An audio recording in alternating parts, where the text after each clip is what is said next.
Kalian semuanya ada 400 orang. Kalau dengan yang sedang PKL sekarang 32 orang, ada sekitar 390 orang harusnya masuk di sini.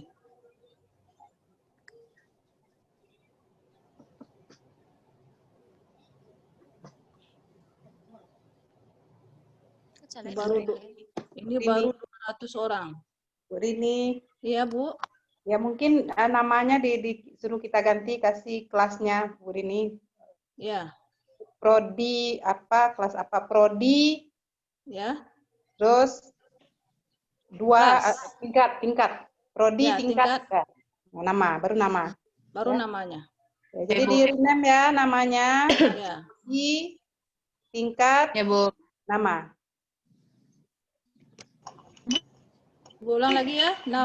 Prodi, tingkat, dan namanya. Prodi, tingkat, dan nama.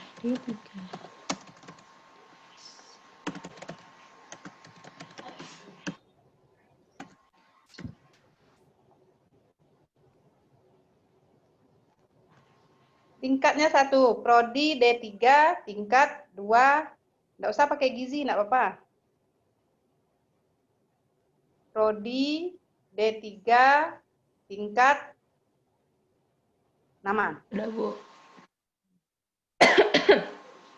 Biar nggak panjang, sarjana terapannya ganti aja STR. STR aja. Nggak kelihatan namanya jadinya. STRGZ aja. STRGZ, tingkat nama. Nah, ya. Ada yang tidak bisa cara mengganti nama?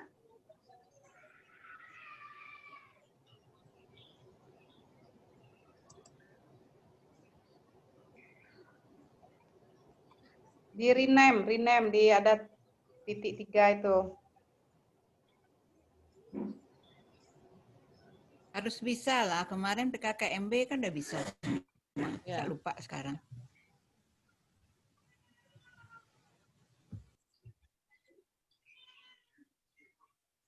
Baru 214 partisipannya.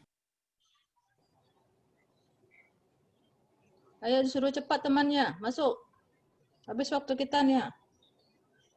Harusnya memang kuliah kita kan pagi ini. Ya, jam 9 kuliah Bu Rini. Ya itu. Tidak ada alasan sekarang Ananda tidak ada di sini.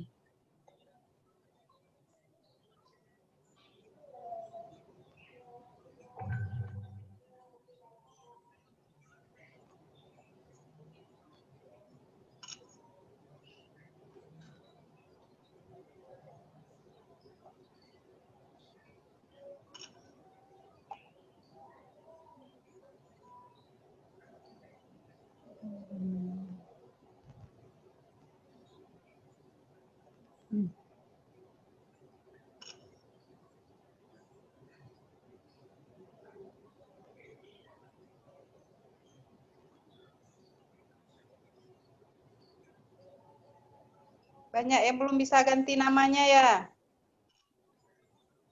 Supaya kamu itu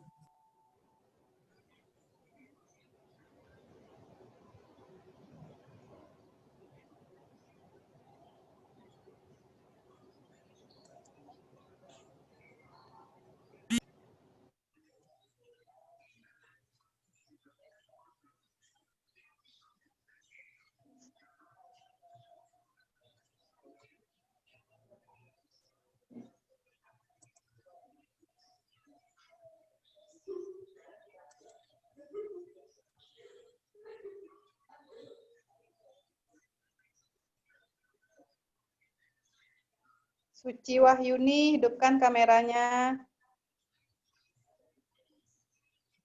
Windy, Rizky, Farah, hidupin kameranya semua ya. Rizka, Iya, Bu. Raudatul, Mutia,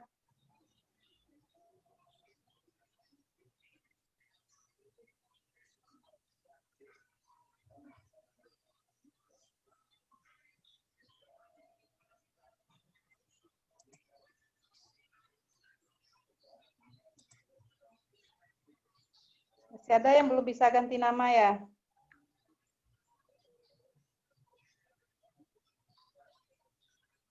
Yulmira itu terbalik namanya.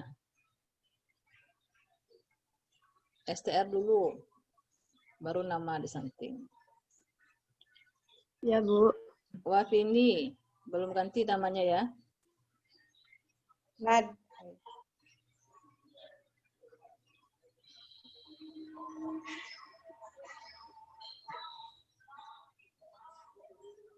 Darmila. Darmila. Bu, Ganti namanya. baik Bu. Hana Hamidah.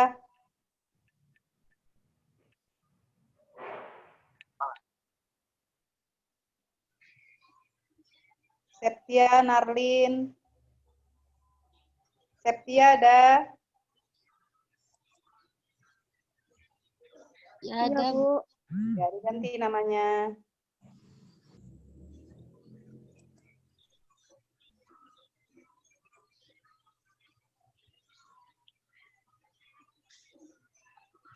Anissa, namanya belum ganti. Anissa Nur Dwi Lestari. Nuri Cynthia, Nadia nih. Namanya belum ganti.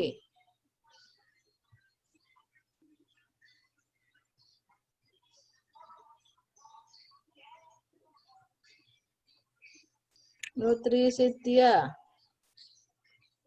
Orangnya ada? Nama belum ganti, belum berhasil ya? Nuri Cynthia. Regita. Namanya.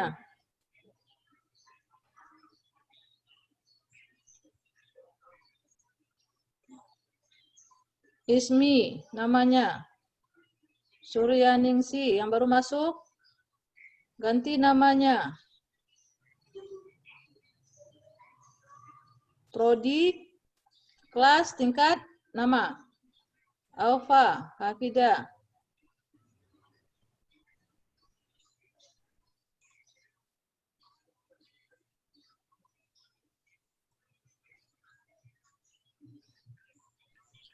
Dua, Kita mulai, Bu tiga, Rini. 9. Ya, kita mulai aja Bu Yet. Ini Baru udah jam 240 orang. Gimana Karena kita mulai waktu- saja? takut ini nanti nggak waktunya. Waktu sejam. Mungkin juga ada yang gabung di YouTube kali, Bu. Kapasitasnya berapa, Ren? Ini Poltekkes ini apakah masih 1000? Karena Kalau 500 berarti, ya kalau 500 muat kan. Kalau sepertinya ini 500, Ren. Harusnya masuk di sini Ya. semua, nggak ada yang di YouTube. Mm-mm. Masuk di 500 sini dulu semua, baru di YouTube itu.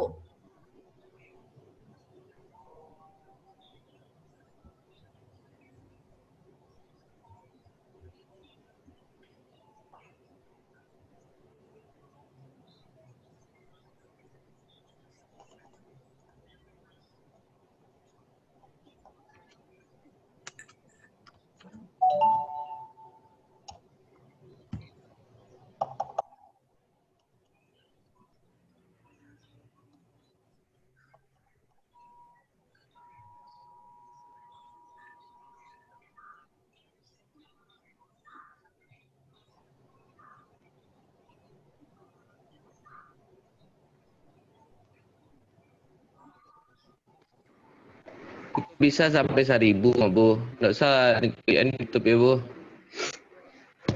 Ya, Bisa sampai 1000 kok. nggak usah dibuka YouTube-nya lagi dulu. Disuruh aja lah sih, kok soal Bu. Tampung 1000, Bu. Iya, oke. Tolong PJ ingat ke temannya. YouTube pun nggak bisa masuk itu, belum dibuka lagi. Suruh semuanya semua masuk di sini. 100 orang lagi yang belum masuk itu. PJ ingatkan temannya. Boleh kita mulai lagi, ini sudah 10 menit ibu tunggu nih ya. Baik, Bu.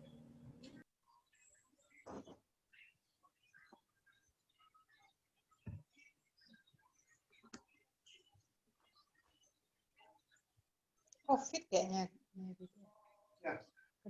Enggak, maksudnya kok diundang atau gimana?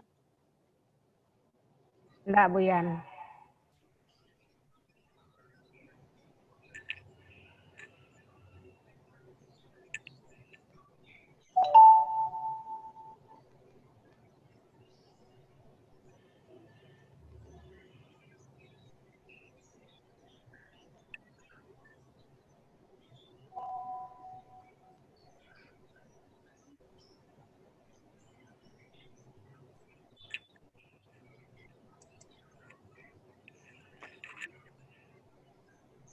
Kita mulai aja lah lagi, Bu Rini, Bu. Ya, Bu Reni, kita mulai sajalah lagi, Bu. Ya, Ren. Nanti Bu. sudah jam 8 kurang 10, kita mulai saja. Nanti nggak keburu waktu kita untuk persiapan anak-anak ini mau kuliah pula, nanti jam 9 lagi kan. Jangan-jangan ada tanya jawabnya cukup banyak, sehingga memakan waktu yang cukup lama nanti. Oke, Ren, silakan dimulai saja. Mulai lagi, Bu. Ya. Bismillahirrahmanirrahim. Selamat datang kami ucapkan kepada Bapak, Ibu, dosen, tenaga kependidikan, dan para mahasiswa, Prodi D3 Gizi dan Sarjana Terapan Gizi dalam kegiatan sosialisasi protokol kesehatan pencegahan dan pengendalian COVID-19 dalam pembelajaran praktikum di laboratorium gizi. Assalamualaikum warahmatullahi wabarakatuh. Waalaikumsalam warahmatullahi wabarakatuh. Salam sejahtera untuk kita semua. Puji dan syukur kita ucapkan kehadirat Allah Subhanahu wa Ta'ala yang telah melimpahkan rahmat dan karunia-Nya untuk kita semua, sehingga kita bisa menyelenggarakan kegiatan sosialisasi ini.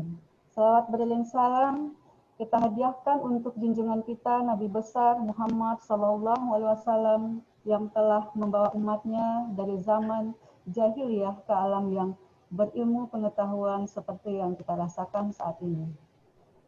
Yang terhormat Ketua Jurusan Gizi Ibu Kasmiati DCNM Biomed, yang kami hormati Bapak Ketua Satgas COVID-19 Bapak Dr. Gusnedi STP MPH, yang kami hormati Koordinator Bidang Sosialisasi dan Edukasi Satgas COVID-19 Poltekkes Kemenkes Padang Ibu Dr. Yulifa MKes, yang kami hormati Ibu Sekretaris Jurusan Gizi Kaprodi D3 Gizi, Kaprodi STR Gizi, tim unit pengelola program studi. Seterusnya yang kami hormati dosen, tenaga kependidikan, instruktur, dan staf jurusan gizi. Yang kami banggakan dan teristimewa mahasiswa, mahasiswi Prodi D3 Gizi dan Sarjana Terapan Gizi. Sebelum acara kita mulai, kami sampaikan kepada Bapak, Ibu, mahasiswa, dan partisipan agar dapat mengaktifkan video pada aplikasi Zoom selama acara berlangsung dan memute-kan audio jika tidak diperkenankan. Baiklah, Bapak Ibu, kami informasikan kepada seluruh sivitas akademika jurusan gizi bahwa pemerintah Indonesia melalui Kepres nomor 11 tahun 2020 telah menetapkan status kedaruratan kesehatan masyarakat akibat COVID-19 yang wajib dilakukan upaya penanggulangan. Salah satunya upaya yang dilakukan oleh Poltekkes Kemenkes Padang untuk pencegahan dan pengendalian penyebaran COVID-19 sudah dibentuknya tim Satgas COVID-19 yang sudah di-SK-kan oleh Direktur Poltekkes Kemenkes Padang. Baiklah, Bapak, Ibu, dan para mahasiswa, untuk tidak memperpanjang waktu, kita mintakan kepada Ibu Kajur arahan sekaligus kata sambutan. Kepada Ibu Kasmiati DCNM Biomed, kami persilahkan. Baik, terima kasih Bu Moderator. Assalamualaikum warahmatullahi wabarakatuh. Alhamdulillah, puji syukur kita panjatkan kehadirat Allah Subhanahu wa Ta'ala yang mana pada pagi hari ini kita dapat ketemu di ruangan meeting Zoom yang ada pada pagi hari ini.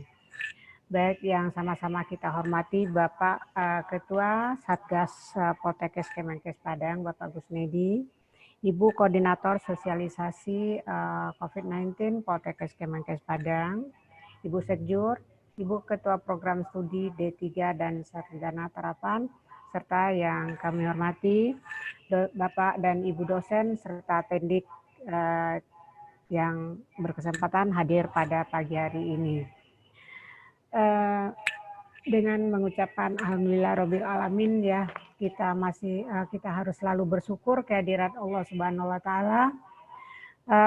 Ya kalau kita lihat pada pagi hari ini atau kita kondisi kita pagi hari ini, Poltekkes kembali pada pagi hari ini dalam kondisi berduka karena ada salah satu dari staf Poltekkes yang meninggal tadi malam. Itu adalah staf kepegawaian Poltekkes Kemenkes Padang. Jadi memang pada tahun ini adalah tahun yang ya kita sangat bersedih karena kita banyak kehilangan teman-teman terbaik kita di Poltekkes Kemenkes Padang. Ya seperti yang sudah disampaikan oleh Ibu moderator tadi atau MC tadi, bahwa pada pagi hari ini kita akan mengadakan kegiatan dalam rangka sosialisasi protokol kegiatan kesehatan dalam pencegahan COVID atau dalam pengendalian COVID di lingkungan kampus. Ya kalau kita lihat berkat kerja keras dari kita semua, terutama di sini adalah Satgas COVID, bahwa Poltekkes Kemenkes Padang telah mempunyai protokol kesehatan yang ini disusun oleh tim tugas COVID yang dipersiapkan untuk dipedomani dalam aktivitas pembelajaran dan perkantoran. Jadi kalau kita lihat ini bahwa kita telah mempersiapkan bagaimana protokol kesehatan atau protokol COVID yang akan kita lakukan dalam kegiatan mempersiapkan tadi pembelajaran dan perkantoran. Karena ini juga kita lihat kalau kita tidak melakukan atau tidak membuat ini, tentu kita tidak punya pedoman ya untuk apa yang harus kita lakukan dalam kegiatan perkantoran dan pembelajaran. Karena kita menyadari bahwa kegiatan pembelajaran tentu tidak akan mungkin selalu dilakukan dengan daring. Kita tetap akan berusaha melakukan pembelajaran ini ke arah itu bisa kita luring atau bisa kita tatap muka. Kenapa? Karena kita sangat menyadari bahwa apa yang didapatkan oleh mahasiswa dan juga kepuasan dari dosen itu kita lihat memang dengan luring atau daring ini serasa jauh sekali dari apa yang kita harapkan. Apalagi kita ini adalah sekolah advokasi atau perguruan tinggi advokasi yang sangat mengharapkan skill kita ada di sini, atau skill kita itu harus kita punya skill yang bagus ya. Jadi kalau begini terus tentu kita Ananda nanti lulus dengan skill yang sangat rendah. Jadi itu harapannya, maka kita membuat juga pedoman untuk pembelajaran dari protokol COVID ini. Ya, jadi itu harapan kita pada pagi hari ini kepada semua mahasiswa dan juga staf pengajar dan tendik, bahwa kita sama-sama memahami seperti apa yang harus kita lakukan kalau kita nanti sudah belajar luring ya, karena ke depan tentu kita akan mengarah ke sana lagi setelah kita mempersiapkan, terutama mungkin kita sosialisasi pada saat ini, dan saat ini juga sedang dipersiapkan sarana dan prasarana untuk pelaksanaan pembelajaran dengan standar COVID ini. Ya, jadi mari kita sama-sama fokus ya untuk mengikuti kegiatan ini, karena kalau Anda tidak memahami ini tentu resiko ya. Dan pembelajaran ini juga kan tidak hanya di kampus. Anda sekarang di lapangan atau Anda yang tidak ke kampus pada saat ini ada pembelajaran yang juga Anda lakukan itu mungkin ke masyarakat. Ya, sehingga kita harus sama-sama paham bagaimana untuk memutus rantai COVID ini. Jadi itu yang harus kita sama-sama pahami. Mari kita sama-sama ikuti kegiatan ini supaya kita sama-sama paham, dan tentu dengan harapan kalau kita sudah sama-sama paham, sama-sama tahu, sehingga kita tidak merupakan orang yang membentuk klaster baru dalam penularan COVID-19 ini. Nah, mungkin itu yang bisa saya sampaikan. Ya, banyak maaf. Wabillahi taufiq wal hidayah. Assalamualaikum warahmatullahi wabarakatuh. Assalamualaikum warahmatullahi wabarakatuh. Terima kasih kami ucapkan pada Ibu Kajur yang telah memberikan arahan sekaligus kata sambutan. Selanjutnya acara kita yaitu materi sosialisasi protokol kesehatan pencegahan dan pengendalian COVID-19 yang disampaikan oleh tim bidang sosialisasi dan edukasi Satgas COVID-19. Dalam hal ini akan disampaikan oleh Ibu Devriani Duyanti, SST MKes. Kepada Ibu kami persilahkan. Terima kasih Bu Reni atas waktu yang diberikan kepada saya. Assalamualaikum warahmatullahi wabarakatuh. Puji syukur kita ucapkan kepada Allah Subhanahu wa taala, di mana karena rahmat-Nya lah maka pada pagi ini kita bisa melakukan kegiatan ini. Di mana sebelumnya sempat tertunda. Ya. Saya hormati Ibu Ketua Jurusan, Ibu-ibu Prodi, kemudian Bapak Ketua COVID yang Satgas COVID Poltekkes Kemenkes Padang, dan Ananda semua yang sudah hadir pada pagi ini. Kalau saya lihat pada yang sudah masuk itu ada 287 orang, masih ada sekitar 100 orang yang belum masuk. Tolong diingatkan teman-temannya semua.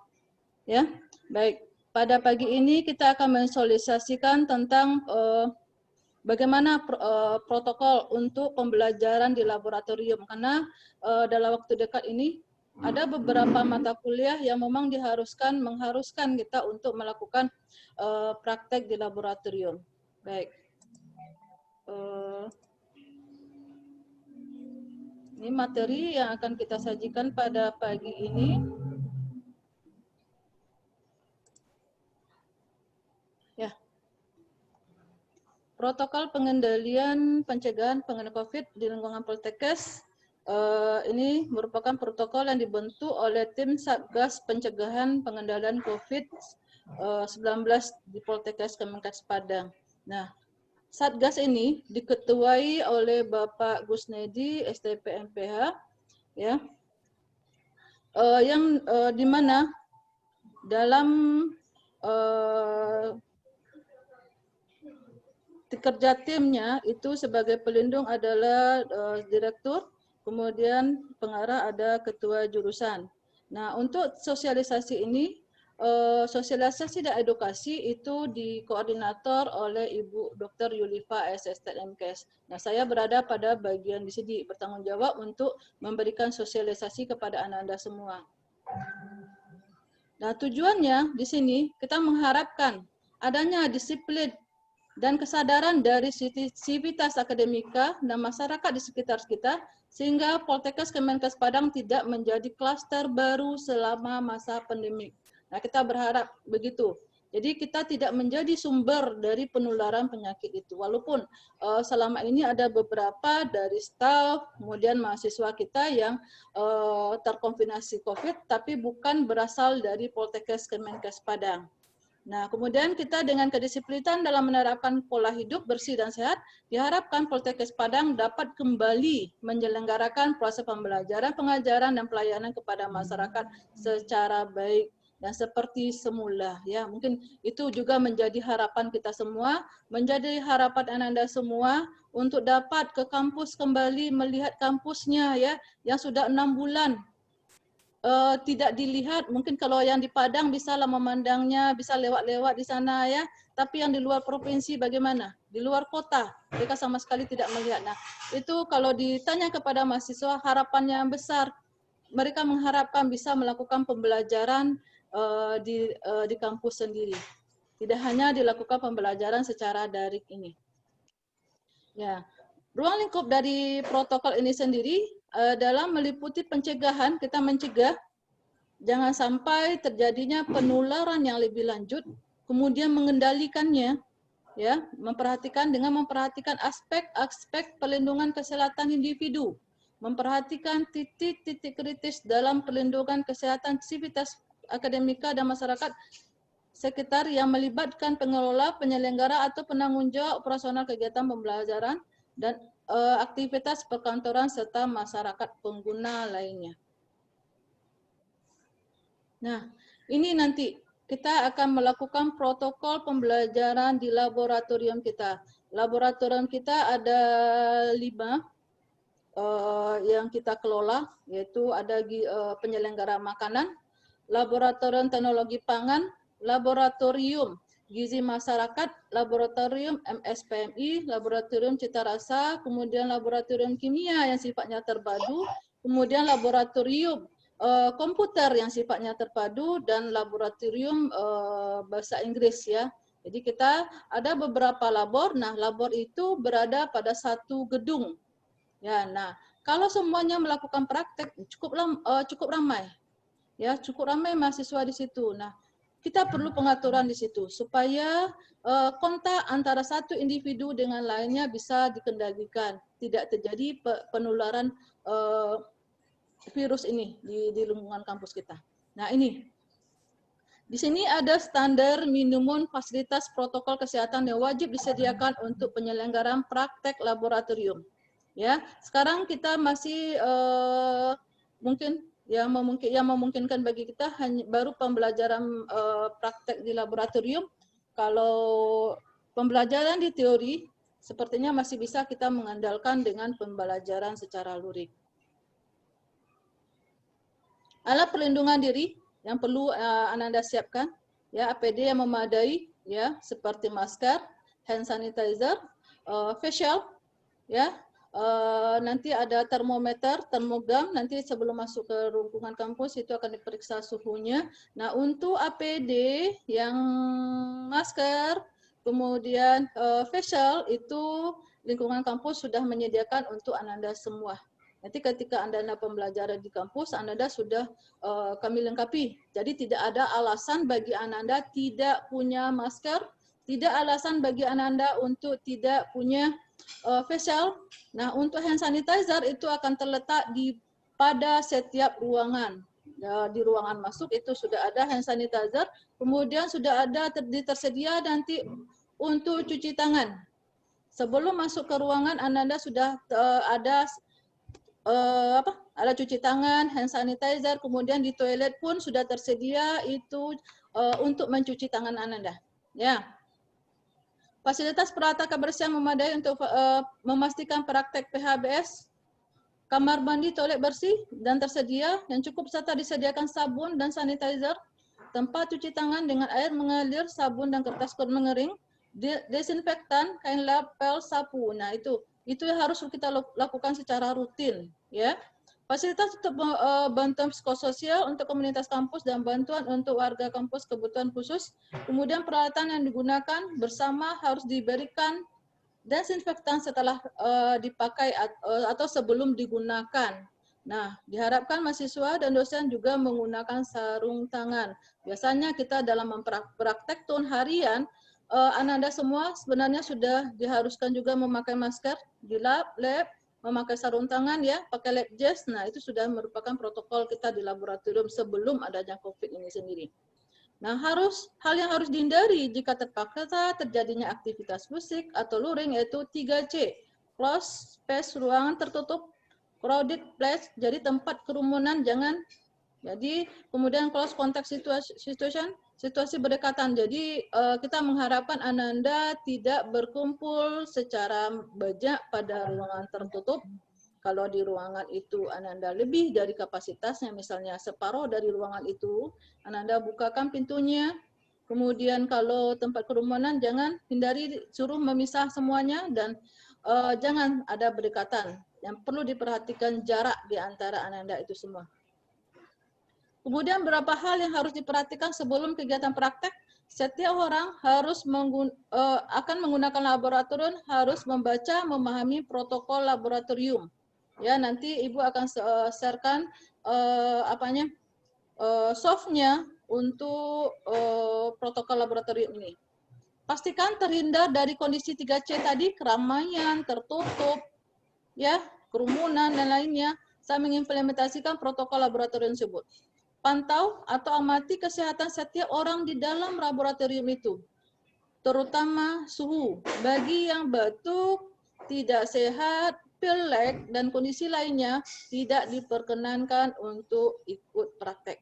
Silakan dari awal pun, walaupun mungkin dia waktu itu mau praktek juga, memaksakan diri, mungkin suhu tidak terdeteksi pada saat itu sudah masuk, ya bisa saja kan tidak terdeteksi karena sudah minum obat batuk atau obat pilek sehingga suhunya rendah waktu masuk. Nah, waktu di dalam sudah panas lagi dan disuruh dia keluar nantinya. Percuma saja Anda nanti masuk ke kelas ke labor tersebut. Bila ada yang tinggal bersama atau kontak langsung dengan kasus atau suspek untuk melapor dan dilaporkan dan diminta tinggal di rumah, ya. Gunakan masker dan selalu lakukan etika batuk, bersin, PHBS. Ibu rasa Anda semua sudah tahu bagaimana etika batuk dan bersin, ya. Menggunakan lengan Anda ya, diginikan ya batuknya ke lengan. Ya. Gunakan masker dan selalu lakukan etika batuk. Lakukan desinfektan ganggang pintu dan tempat-tempat yang sering dilewati pada labor tersebut. Jadi setelah PJ, kita punya PJ bertanggung jawab di situ. Selain dari ada petugas kebersihan yang lain, diharapkan Anda sebelum masuk sudah mulai membersihkan yang kontak-kontak dengan temannya. Kontak-kontak yang banyak. Jadi setelah praktek, sebelum praktek, kalau bisa kan kita membersihkan sendiri ruangan kita ya. Nah itu diberi desinfektan semuanya. Dan untuk sebelum memulai praktek kita melakukan tahap persiapan terlebih dahulu, yaitu laboratorium dan muka kerja harus hanya dibuka untuk praktikum. Jadi bagi penanggung jawab labor, dosen, PJ labor, ya, sebelum memulai praktek, itu tidak boleh dibuka. Jadi dibuka betul-betul ketika akan melakukan praktek itu sendiri. Ya, menyiapkan panduan protokol panduannya sudah tersedia, menyiapkan rencana operasional yang terlibat dan bertanggung jawab minimal menyebutkan gimana kegiatan tersebut, apa dilakukan, kapan dilakukan, siapa yang melakukan, bertanggung jawab dan bagaimana cara melakukannya. Jadi kita sudah menyiapkan di sini ada jadwal pelaksanaannya di laboratorium mana dan kelasnya berapa orang. Ya, berapa orang yang akan terlibat di situ, berapa kelas yang akan kita pakai. Nah, laboratorium itu sampai jam berapa kita menggunakan. Jadi ini sudah jelas. Jadi ada jadwal tersendiri yang khusus untuk pelaksanaan praktek ini. Dan itu untuk jadwal itu akan disiapkan oleh Prodi Ananda. Ya, kapan praktek itu akan dilaksanakan, berapa orang, nah itu sudah dipersiapkan nantinya. Menyiapkan sarana dan prasarana protokol kesehatan, itu termogam sudah tersedia, facial sudah ada, masker sudah ada, hand sanitizer sudah ada, wastafel sudah tersedia, ya. Jadi sebenarnya kita sudah bisa melaksanakan praktek tersebut. Nah, kalau Ananda sudah paham semuanya dengan protokol dari pelaksanaan praktek di laboratorium ini. Kemudian menyiapkan langkah-langkah prosedur kontingensi yang kedaruratan, ya. Tahap penyiapan dari yang dilakukan oleh PJ, PLP, laboratorium. Ya, pastikan sirkulasi udara di dalam ruangan laboratorium berjalan dengan baik. Pastikan peralatan keamanan keselamatan kerja di dalam laboratorium berfungsi baik. Nah, untuk penyiapan ini, PLP bisa dibantu oleh mahasiswa. Ya. Pastikan peralatan laboratorium berjalan dengan baik atau tidak ada kerusakan gangguan. Pastikan peralatan yang digunakan telah diberi desinfektan. Pastikan ventilasi ruang laboratorium bengkel berjalan dengan baik. Pastikan semua peserta atau yang terlibat dalam kegiatan praktikum telah memahami SOP laboratorium dengan baik. Ya. Nah, ini yang penting di sini, tahap pelaksanaan. Jadi ketika mahasiswa masuk, mahasiswa sudah membawa perlengkapannya. Misalnya, untuk praktek standar praktek biasa, mahasiswa pakai jas lab. Kalau di bawah, itu jas lab biasanya dipakai pada laboratorium kimia, kemudian gizi masyarakat, ya. Kalau di komputer mungkin tidak pakai ya. Ya, untuk yang celemek itu dipakai untuk labor yang kita pengolahan, memasak di situ, yaitu laboratorium teknologi pangan, laboratorium penyelenggara makanan, laboratorium MSPMI, itu pakai celemek. Kemudian sekarang tambahan dari alat perlengkapan laboratorium Anda adalah memakai masker. Nah, masker ini sudah Anda pakai dari rumah masing-masing.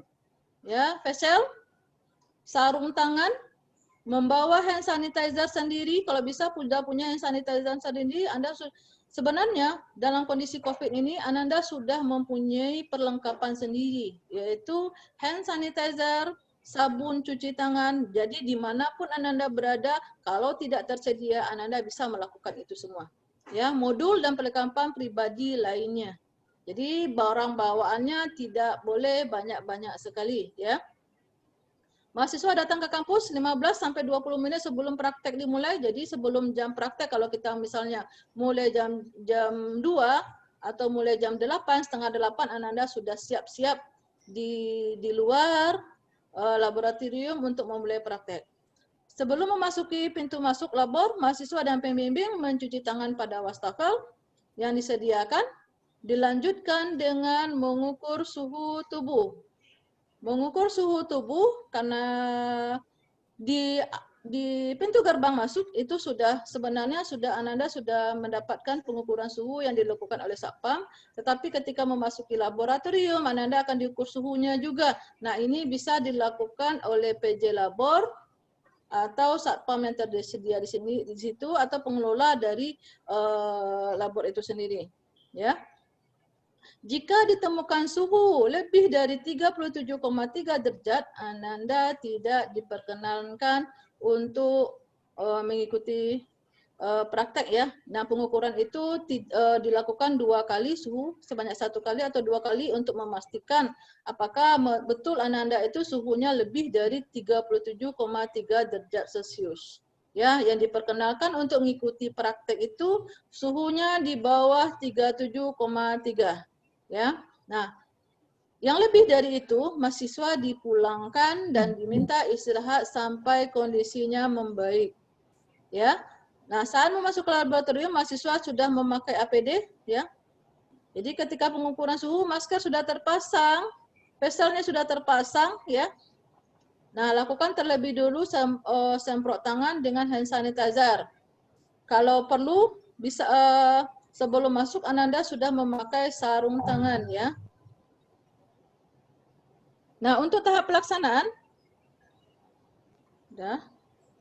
Nah, yang keenam, untuk praktek, satu kelas ruangan praktek itu hanya diperkenankan diisi 10 sampai 15 orang mahasiswa. Jadi biasanya kita praktek, ya, per kelompok 2 orang, bisa jadi sekarang Anda melakukan praktek sendiri-sendiri, tidak lagi berkelompok atau bertim, ya. Kemudian jaga jarak saat memasuki laboratorium maupun di dalam laboratorium, ya, jaraknya 2 meter, jadi Anda masuknya satu persatu. Nah, itu sudah biasa kita lakukan. Kalau di laboratorium yang sudah anak tingkat 2, tingkat 3 sudah melakukan praktek, mereka masuknya juga satu persatu, tapi sebelumnya rapat-rapat, nah sekarang jaraknya ada dengan jarak 2 meter, ya. Kemudian setiap mahasiswa diwajibkan membawa kebutuhan pribadi, pulpen, pensil, penggaris, dan semuanya yang dibutuhkan untuk praktek tersebut, dan tidak diperkenankan meminjam peralatan orang lain. Jadi Anda menyiapkan sendiri, tidak ada alasan tidak punya. Jadi harus tersedia sendiri dan milik sendiri, ya. Peminjaman dan pengembalian alat praktikum menggunakan form yang sudah disediakan dan tetap menjaga jarak. Peminjaman alat praktikum dilakukan 1 jam sebelum pelaksanaan praktek. Tas diletakkan di tempat yang sudah disediakan. Kita sudah tersedia loker, Anda masukkan tas Anda di loker tersebut, ya. Kemudian mahasiswa dan pembimbing mencuci tangan sebelum dan sesudah mengikuti praktek di laboratorium. Setelah selesai mengikuti kegiatan praktek, mahasiswa harus segera meninggalkan kampus. Nah, ini intinya di sini. Tidak diperkenankan mahasiswa berkumpul di kampus. Kalau tidak ada urusannya lagi, silakan pulang. Ya, tidak ada urusannya maksudnya harus menemui dosen, Ya, bisa jadi kalau Anda komunikasi dengan dosen dari jarak jauh saja, mau ketemu PA-nya, ya. Jadi intinya di sini setelah praktek mahasiswa tidak boleh ada di lingkungan kampus, ya. Kemudian mahasiswa wajib membersihkan facial yang sudah digunakan dengan alkohol dan mencuci masker dapat dilakukan di rumah masing-masing, ya. Ya, mungkin ini untuk penjelasan laboratorium. Untuk pelaksanaan praktek di lapangan pun juga seperti itu. Ananda sudah mempersiapkan kelengkapan pribadi Ananda semua, pakai masker, pakai facial, pakai sarung tangan, dan dalam kondisi yang sehat, tidak boleh dalam kondisi sakit. Masuk kantor pun, kita kalau sudah batuk, sudah demam, sudah tidak enak badan, diharapkan memang kita berada di rumah masing-masing. Nanti kalau kita ke kantor dalam kondisi seperti itu, jangan-jangan di tubuh kita sudah ada virusnya tersebut, sehingga itu menjadi penularan nantinya. Jadi dalam kondisi apapun, kalau kita merasa kurang sehat, sebaiknya istirahat di rumah, jaga diri Anda, konsumsi vitamin, konsumsi daya tahan tubuh atau istirahat dengan cukup. Intinya di situ kalau kita bisa menjaga kondisi fisik kita tetap stabil dalam keadaan senang, enjoy, kemudian cukup istirahat, mudah-mudahan kita berdoa kepada Allah, kita semua terhindar dari wabah COVID ini. Sampai mungkin sekarang sudah adanya pemberian vaksin, ya, penemuan dari vaksin tersebut. Nah, kita bisa terhindar dan kita bisa beraktivitas seperti semula kembali. Kita berdoa bersama-sama. Begitu saja Bu Eni. Mungkin kita buka lagi nanti sesi tanya jawab kepada mahasiswa. Nanti bisa dibantu oleh Bapak Gusnedi, ya. Kalau kita kalau Bu Yulifa tidak bisa hadir sekarang Bu Eni karena sedang ada kuliah pula. Ya, mungkin saya cukupkan sampai di sini. Assalamualaikum warahmatullahi wabarakatuh.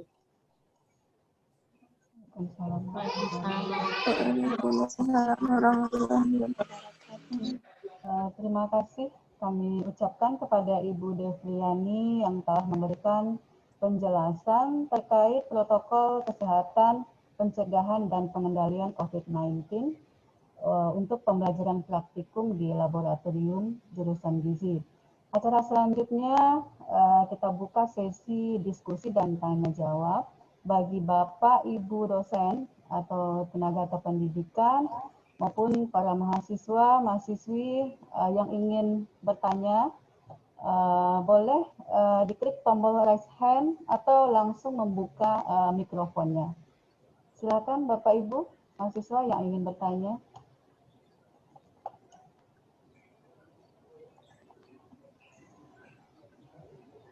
Adakah Bapak Ibu dari mahasiswa yang ingin bertanya terkait protokol kesehatan? Bertanya, Bu. Ya, silakan Edo. Silakan langsung saja bertanya. Jika mahasiswa terkendala dengan contohnya dia batuk, tentu dia tidak boleh mengikuti praktek di kampus. Lalu bagaimana dengan absensinya, Bu?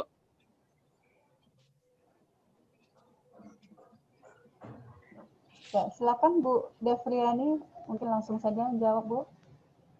Ya.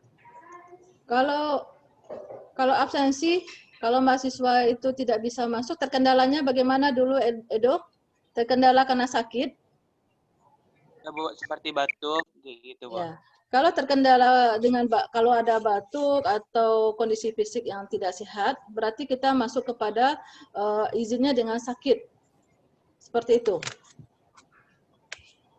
Ya, mungkin bisa ya secara ketentuan absen memang absensinya sakit dan mungkin itu nanti ada penugasan khusus bagi Ananda nantinya. Mungkin seperti itu. Mungkin ada tambahan Ibu Prodi, Bu Safianti, Bu Irma terkait dengan absensi.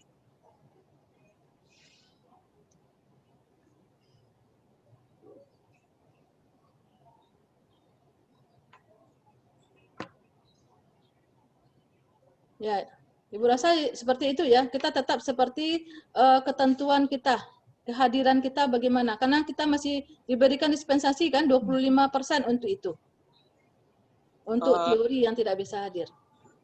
Ya. Nanti kalau bagi yang misalnya dia itu udah merasa batuk dari rumah, Bu, apakah perlu dulu ke kampus atau dari rumah itu kita nggak perlu ke kampus dulu, Bu? Nggak usah ke kampus. Kalau memang sudah ada batuk dari rumah, ya, itu kan bisa saja kita tidak tahu batuk sekarang itu kondisinya bagaimana, apakah flu biasa atau bagaimana, ya kan? Karena untuk gejala yang terkonfirmasi COVID ini sendiri, mereka juga mempunyai gejala batuk, ya, ada mempunyai gejala flu. Nah, setelah beberapa hari baru nanti adanya hilangnya penciuman dan lain-lainnya. Nah itu, jadi diawali memang sama dengan gejala flu. Jadi kita menghindari jangan ke kampus dulu, komunikasikan dengan dosen yang bersangkutan, ya. Untuk kondisi sekarang kita banyak dispensasinya untuk praktek ini. Karena untuk praktek ini hanya untuk mata kuliah yang betul-betul kompetensi, yang memang tidak bisa dilakukan secara daring. Memang harus dilakukan praktek di labor, misalnya membantu Anda dalam pengukuran status gizi. Kalau praktek untuk masak mungkin bisa kita lakukan di rumah ya. Nanda kan selama ini praktek juga masak di rumah. Kan bisa Anda lakukan, alat masak ada juga di rumah kan. Nah yang bermasalah sekarang terkait dengan penentuan status gizi. Karena tidak semua mahasiswa adanya, apa tadi, kalau timbangan mungkin ada ya. Mungkin Ananda punya timbangan berat badan, bisa melakukan penimbangan berat badan. Kemudian Ananda punya mikrotoa. Ada yang punya mikrotoa? Ada, Bu. Ya, mungkin sebagian besar ada mikrotoa. Tetapi kalau yang skinfold bagaimana? Tidak ada kan? Skinfold Ananda tidak punya. Kemudian dacin Ananda punya. Tidak, Bu. Pergi pula ke puskesmas dulu, nak. Kalau yang menggunakan meteran lingkar lengan mungkin bisa Anda lakukan, nak. Nah, tapi yang tinggi lutut, tinggi duduk, ya, banyak lagi alat pengukuran yang tidak tersedia di rumah Ananda. Nah, itulah yang akan kita lakukan di laboratorium. Nah, itu menggunakan protap yang jelas, ya. Nah, seperti itu. Nah, kalau sekarang tidak memungkinkan karena flu, mungkin untuk mencapai kompetensi tersebut, Ananda semua komunikasikan dengan dosennya. Kapan saya mendapatkan itu? Apakah setelah saya sembuh atau bagaimana? Ya, jadi dalam kondisi sakit apapun namanya, Ananda tidak diperkenankan ke kampus. Nanti kalau sudah ke kampus, nanti disuruh pulang. Gimana? Ya kan? Nah, oke. Ada lagi? Baik, Bapak Ibu dosen atau tenaga kependidikan ada yang mau bertanya? Mahasiswa, Prela ada yang mau ditanyakan, Prela? Karena hand. Iya, Bu. Ya, silakan Prela. Assalamualaikum wabarakatuh. Izin tanya, Bu, Bapak, kawan. Ada 2 pertanyaan dari Prela, Bu. Yang pertama, bagaimana dengan mahasiswa dari luar kota, Bu? Apakah harus dirumahkan dulu selama 14 hari atau bagaimana, Bu? Yang kedua, bagaimana dengan OTG, Bu? Orang bergejala. Bagaimana solusinya, Bu? Terima kasih. Ya. Ya, silakan jawab, Bu Rini. Ya. Kalau yang OTG sudah jelas ya, itu tidak diperkenankan untuk masuk. Mereka harus isolasi mandiri dulu. Nah, sebenarnya kalau yang mahasiswa, ya, kalau yang isolasi mandiri, kalau secara apanya mungkin kalau kondisinya masih sehat, ya, itu daerahnya di mana dulu, itu tidak kita pun tidak diwajibkan mahasiswa untuk swab. Jadi hanya pengukuran suhu. Kalau kondisi demam, Ananda tidak diperkenan masuk itu. Tidak harus melakukan isolasi mandiri kecuali betul-betul sudah ada OTG. Yang dari apa ya, yang sudah betul dia tidak bergejala, dia kelihatan sehat, tapi itu kan sudah terkonfirmasi. Jadi kalau Ananda punya di keluarga yang sedang sekarang ini COVID ya, terkonfirmasi dia, Ananda tidak diperkenankan ke situ karena Ananda harus lakukan isolasi mandiri dulu kan 14 hari. Kalau di lingkungan Ananda ada yang terkonfirmasi, dia tidak ada OTG kan sekarang bisa jadi orang yang OTG tadi itu tidak diisolasi mandiri, tapi berada di rumahnya, ya kan? Nah, Ananda yang berada pada kondisi tersebut tidak diperkenankan untuk ke kampus, ya. Walaupun Ananda sehat, tetapi belum tentu kan Ananda itu atau sebelumnya sudah melakukan swab. Kalau sudah jelas negatif, baru Ananda boleh ke kampus, ya. Jadi Ananda ketika masuk, Ananda menjelaskan dulu lingkungan sekitar Ananda, bagaimana kondisi Ananda itu jelas di situ. Maksudnya di situ tidak ada yang sedang terkonfirmasi, tidak ada yang sedang sakit, ya harus memberikan penjelasan terlebih dahulu kepada dosennya, ya. Anda harus jujur di situ, menjelaskan kondisi lingkungan keluarga bagaimana, kemudian Ananda berangkatnya ke kampus itu bagaimana. Kita mengharapkan Ananda ke kampus tidak menggunakan kendaraan pribadi. Bisa jadi Ananda dapatnya di kendaraan, kendaraan umum ya, kendaraan pribadi. Kalau bisa ke kampus itu, punya motor sendiri, pergilah ke kampus. Jadi kita mengharapkan kita menghindari seminimal mungkin. Jangan sampai Ananda yang membawa virus tersebut, Ananda tidak sadar Ananda sudah membawa virus dan menularkan kepada orang-orang di sekitar kampus kita.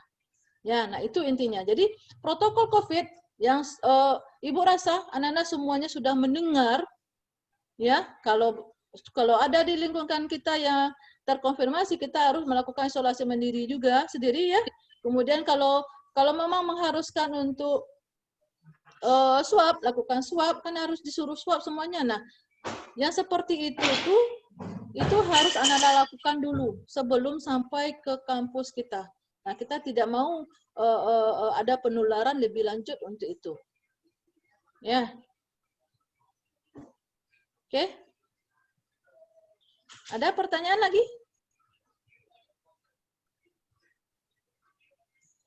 Protokol umum untuk COVID itu tuh harusnya kita sebagai petugas kesehatan sudah paham. Bagaimana kita keluar rumah, kita harus pakai masker, ya, jaga jarak, ya, menghindari dari kerumunan. Itu harus Anda lakukan di rumah, di lingkungan Anda sendiri, tidak hanya di lingkungan kampus, nantinya di lingkungan di rumah. Nah, ketika Anda ada praktek lapangan, harus ke praktek di rumahnya, itu kan harus ke pasar, pakai masker.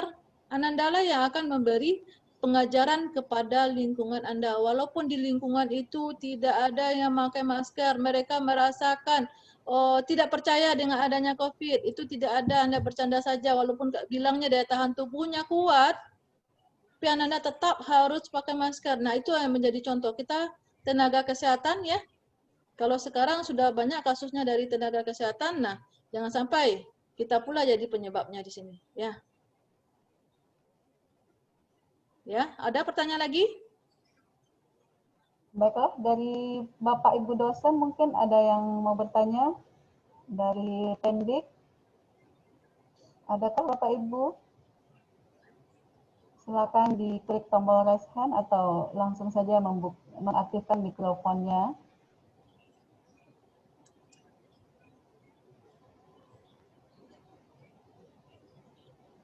Jadi tidak ada yang bertanya? Pak Gusnedi sudah bergabung, Ibu?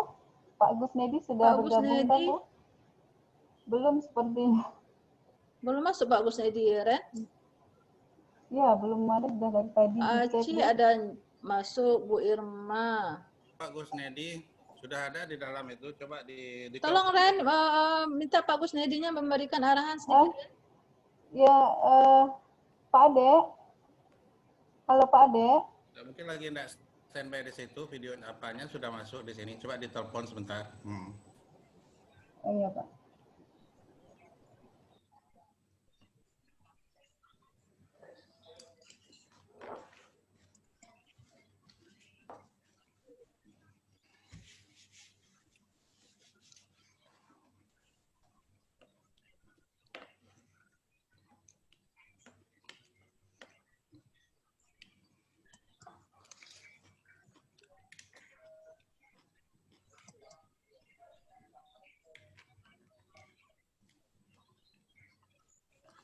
Ini sambil menunggu Pak Ade ya, Bu Rini izin sebentar. Ya, silakan. Nah, saya tidak akan mengomentari tentang COVID ini, nanti mungkin cuman berpesan aja sedikit sama mahasiswa, tapi setelah Pak Ade nanti ya. Kita lihat dulu dari Pak Ade. Jadi saudara sekalian, Bapak Ibu dosen, ya hari ini kita diuji lagi ini oleh Allah SWT ya di Poltekkes. Secara beruntun ini, dalam 5 bulan ini 6 orang dosen dan staf kita di Poltekkes ini dijemput oleh Allah SWT. Ya mungkin saudara juga sudah tahu mungkin yang, tapi hari ini tadi malam jam 8 malam itu ada satu lagi staf kita di bagian kepegawaian ya. Itu dijemput oleh Allah SWT, Ibu Eriwani namanya. Ya, beliau adalah staf kepegawaian. Sebelumnya Bapak Bentiful, ya. Semua kenalkan dengan Pak Bentiful, pasti nggak ada yang tidak kenal ya kan? Jadi mungkin di dalam kita Bapak meminta kepada kita semua untuk selalu mendoakan ya beliau-beliau yang sudah mendahului kita. Kan kita katakan beliau itu adalah para pahlawan kita gitu ya, guru kita. Kita doakan semoga beliau ini diampuni dosanya, ditempatkan di tempat yang terbaik di sisi Allah Subhanahu wa taala, dilapangkan kuburnya ya. Amin amin ya rabbal alamin. Itu saja mungkin kalau ada yang belum tahu bahwa hari ini kita pun akan melakukan takziah ini ke rumah duka rumah Bu Eriwani yang nanti sebelum Jumat insya Allah akan dikebumikan. Terima kasih Bu Rini. Oh ya, Bapak Ibu sebentar menghubungi Pak Ade. Pak Ade nggak bisa izin Bu karena ada rapat Lenstra di tingkat rektorat Bu. Oh, ya. Mungkin Gitu. gimana Bu Rini? Mungkin kita... kalau tidak ada pertanyaan lagi dari mahasiswa, mungkin kita cukupkan sampai di sini aja, Ren. Iya. Boleh Pak tambahkan sedikit Bu Rini? Oh ya, silakan Pak sekalian berikan closing statement ya, Pak Cia. Ya, silakan Pak. Mungkin menambahkan juga sedikit ya, memberikan pemahaman kepada para mahasiswa semuanya bahwa sekarang ini ya kita kan masih tetap berdampingan dengan yang namanya COVID-19 ini ya. Kita tidak tahu ini kapan berakhirnya karena vaksinnya itu sendiri juga belum ada sampai sekarang. Jadi artinya semakin banyak kasus di daerah kita ini artinya semakin dekat dengan kita berdampingan COVID ini. Bisa saja orang-orang di lingkungan kita, keluarga kita, tetangga kita, dan lain sebagainya itu adalah orang-orang yang terinfeksi COVID-19. Ya, nah berarti kita juga lebih dekat atau lebih beresiko untuk terjangkit ini. Jadi seperti yang disampaikan oleh Ibu Rini tadi, yang pertama sekali, walaupun sekarang kita itu akan melaksanakan praktek secara offline di kampus, ya, tetapi kita harus bisa beradaptasi dengan kebiasaan baru namanya ABK, AKB istilahnya, ya. Adaptasi kebiasaan baru ini harus tetap dengan gitu. Ya, jadi kita tidak boleh abai nih. Kenapa Pak katakan begini? Karena kalau saudara sekarang berada di daerah di luar Kota Padang, ya itu mungkin kita itu di daerah katakanlah di desa misalnya, itu memang kita lihat masyarakat itu kurang sekali mematuhi protokol-protokol COVID, gitu ya. Sementara, ketika saudara nanti akan masuk ke Kota Padang, gitu ya, tentu saja yang pertama adalah saudara akan bisa saja menaiki angkutan umum. Ya, di dalam prosedur COVID atau di dalam aturan-aturan yang dikeluarkan oleh Kementerian Kesehatan, apabila kita menaiki angkutan umum, ya itu adalah merupakan salah satu resiko terjadinya penularan COVID. Yang kedua, apabila kita berkerumun, ya dalam jarak yang dekat, itu juga merupakan salah satu resiko. Ya. Kemudian yang ketiga, apabila kita bepergian ke luar kota, ya apalagi dari satu zona yang beresiko ke zona yang lainnya itu juga dianggap beresiko. Artinya apa? Ketika saudara dari daerah pergi ke Padang, sebetulnya Anda itu sudah memiliki resiko, walaupun resiko ringan sekalipun gitu. Ya, oleh sebab itu yang pertama sekali kalau tadi ditanyakan apakah kami akan melakukan isolasi mandiri? Jawabannya iya gitu. Ya, jadi Anda ke Padang itu jangan dekat-dekat waktu sebelum dilaksanakan praktek. Jadi dari beberapa hari sebelumnya sudah ada di Padang, kemudian melakukan isolasi mandiri kalau mau kos di tempat kos gitu. Ya. Nah, jadi mungkin itu yang perlu diperhatikan.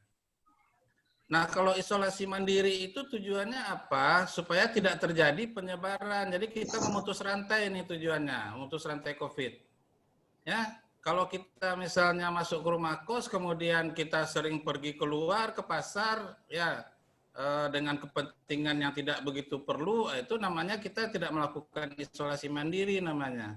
Jadi selama kita melakukan isolasi mandiri itu tentu diharapkan kita meningkatkan imun kita, ya meningkatkan kebersihan kita dan tidak banyak berhubungan dengan orang-orang di sekitar kita gitu. Yang seperti Bapak katakan tadi tidak kita ketahui. Bisa saja orang di sekitar kita itu adalah orang-orang yang reaktif, orang yang terkonfirmasi gitu. Ya. Nah, jadi tolong ini dipahami sekali. Nah, ketika kita nanti ke kampus seperti yang dikatakan oleh Bu Rini, ya itu kita tidak boleh berkerumun, setelah selesai praktek kita langsung ke rumah. Bukan ke pasar, bukan ke kafe, bukan pergi minum-minum. Karena kita harus sadar ini, sekarang rumah makan, kafe itu juga menjadi klaster sekarang. Ya, jadi klaster itu sekarang ada dua itu yang paling ini. Yang pertama adalah klaster keluarga, yang kedua adalah klaster di tempat kerumunan khususnya di rumah-rumah makan. Kenapa di rumah makan ada klaster? Ya, karena di rumah makan itu pastilah orang tidak pakai masker ketika makan. Kemudian jaraknya berdekatan lagi, ngomong lagi, ketawa, cekikian, itu banyak sekali yang kita lihat. Ya, nah mudah-mudahan mahasiswa kita di Gizi ini tidak melakukan hal-hal seperti itu, tetap menjaga ya yang namanya protokol kesehatan secara ketat, menjaga imunitas, dan yang paling penting adalah kita selalu bertawakal dan berdoa kepada Allah SWT supaya wabah ini bisa cepat berlalu. Gitu ya. Nah, itu saja Bu Rini, Bu Reni ya. Nih ada Moga nih mau tanya dari tadi, tunjuk tangan. Moga Talita. Silakan Moga Talita bertanya. Singkat aja ya, karena waktu sudah menunjukkan mendekati jam 9 ini. Ya, silakan Moga. Aktifkan dulu mikrofonnya, Moga. Aktifkan dulu mikrofon Moga. Halo, maaf. Moga. Assalamualaikum warahmatullahi wabarakatuh, Bu. Waalaikumsalam warahmatullahi wabarakatuh. Moga ingin perkenalkan nama saya Moga Talita. Saya dari Sarjana Terapan Gizi kelas 1A, Bu. Moga ingin bertanya mengenai COVID-19, Bu. Jika ada gejala COVID-19 yaitu tenggorokan kita itu membengkak, Bu. Apakah itu bisa dikatakan gejala COVID yang baru, Bu? Sekian, terima kasih, Bu. Pembengkakan di tenggorokan, Bu.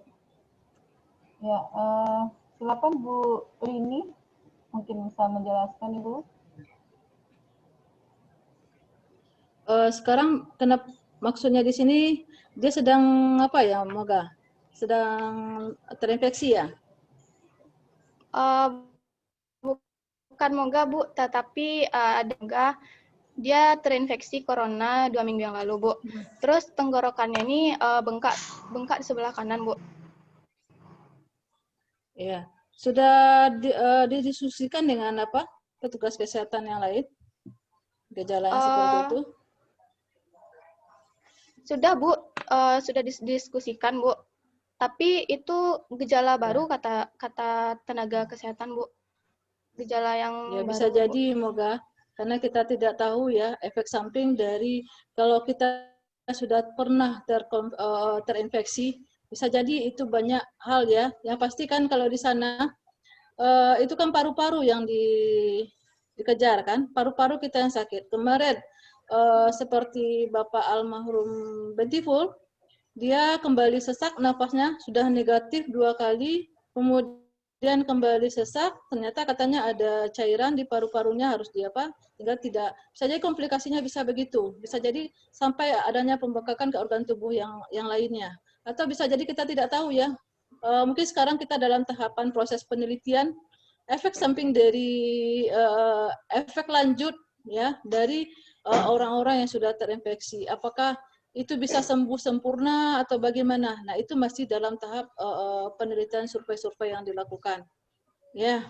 Nah, secara pasti Ibu apakah munculnya itu Ibu pun belum tahu kenapa misalnya jadi muncul itu, atau adakah penyakit yang lain yang menyertai orang tua Moga tersebut.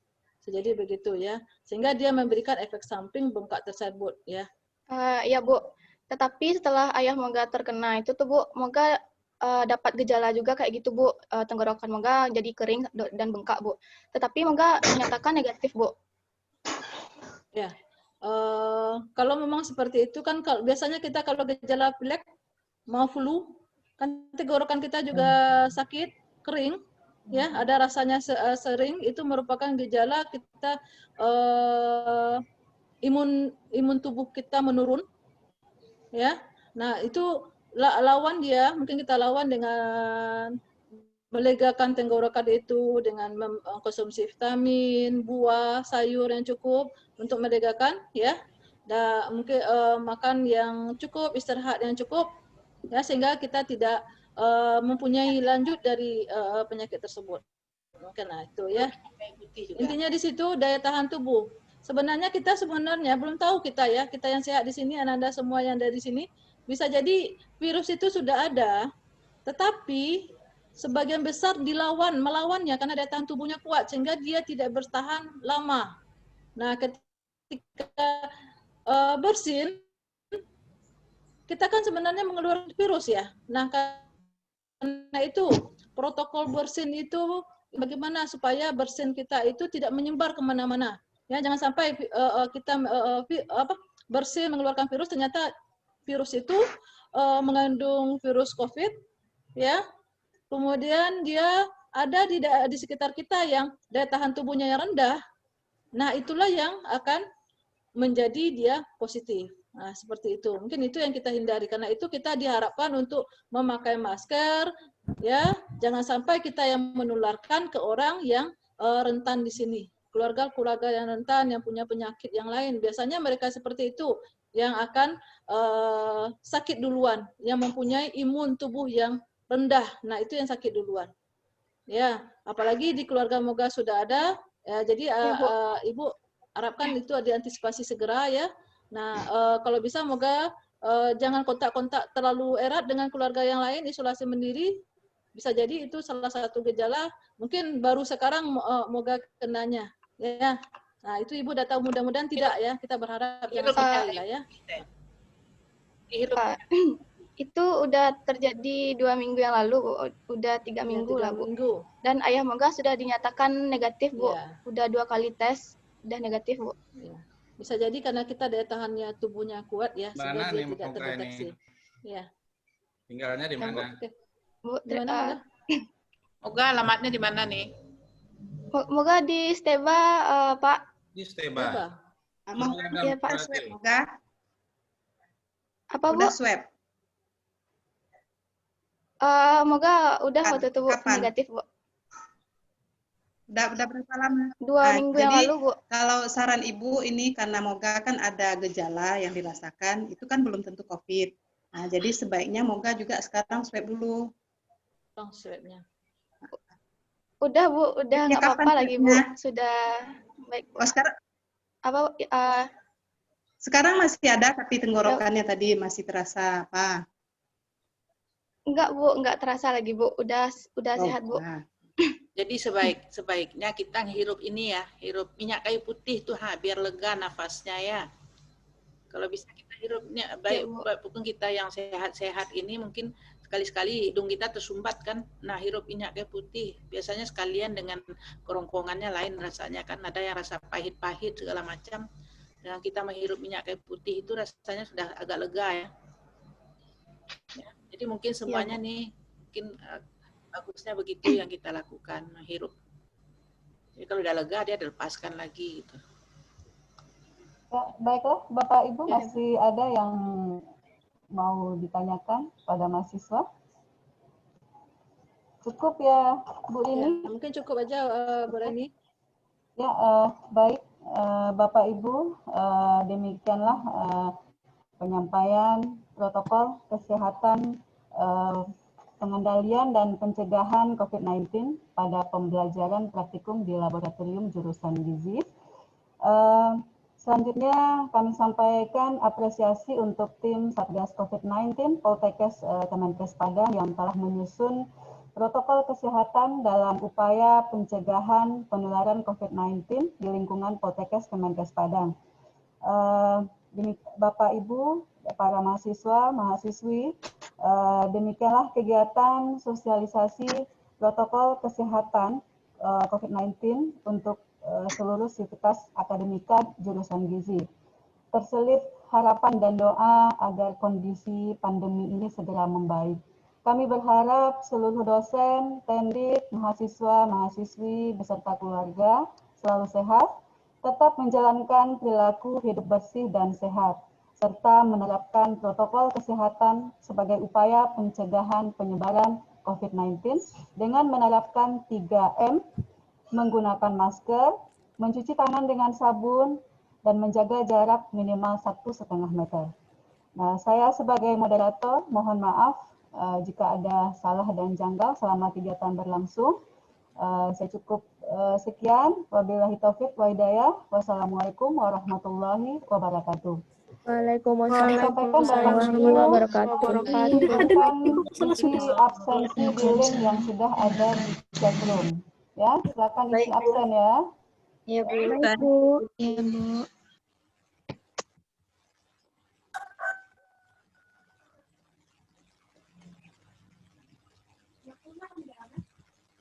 Enggak, soalnya aku lagi akhir-akhir aku lagi ngisi absen link lo duluan dari orang-orang kok. Santi yang sesuka.